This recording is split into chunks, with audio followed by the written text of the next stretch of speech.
What did God do to children of wrath? இப்போ கோபாக்கினியின் பிள்ளைகளுக்கு தேவன் செய்தது என்ன? He justified you.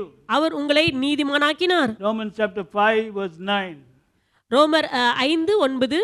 Therefore, being justified by his blood, we shall be saved from wrath through him.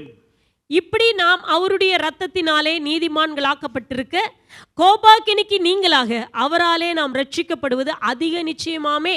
See, look at this. Ephesians chapter 2 verse 3, you were child of wrath. Romans 5:9 says, because you are justified, you are saved from wrath. எபேசியர் 2 கோபாக்கினியின் பிள்ளைகளாக இருந்த நம்மை அவர் ஒப்புரவாக்கினார் என்று பார்த்தோம். இங்கே ரோமர் 5:9 பார்க்கிறோம், இப்படி நாம் அவர் இரத்தத்தினாலே நீதிமான்களாக்கப்பட்டிருக்க கோபாக்கினிக்கு நீங்களாக ரட்சிக்கப்படுவது அவராலே ரட்சிக்கப்படுவது அதிக நிச்சயமாமே. So from wrath to justification. ஆகவே கோபாக்கினியிலிருந்து நீதிமானாக்கப்படுதல். Note the term, being now justified, we shall be saved from wrath. கோபாக்கினிக்கு நீங்களாக அவராலே நாம் ரட்சிக்கப்படுவோம். Is that clear now?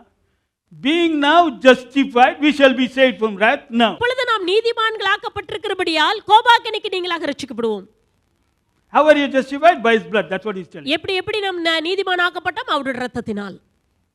Is it clear now? புரியுதா உங்களுக்கு? Brother, you are saved from wrath. நீங்கள் கோபாக்கினியிலிருந்து ரட்சிக்கப்பட்டு விட்டீர்கள்.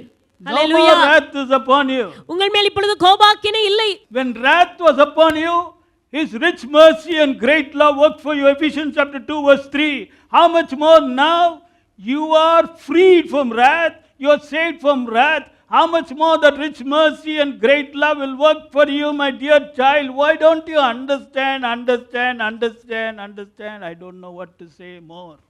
கோபாக்கினின் பிள்ளைகளாக நீங்கள் இருக்கும் பொழுதே தேவனுடைய ஐஸ்வர்யமான இரக்கமும் தேவனுடைய மகாபெரிய அன்பும் உங்களுக்காக செயல்பட்டதே.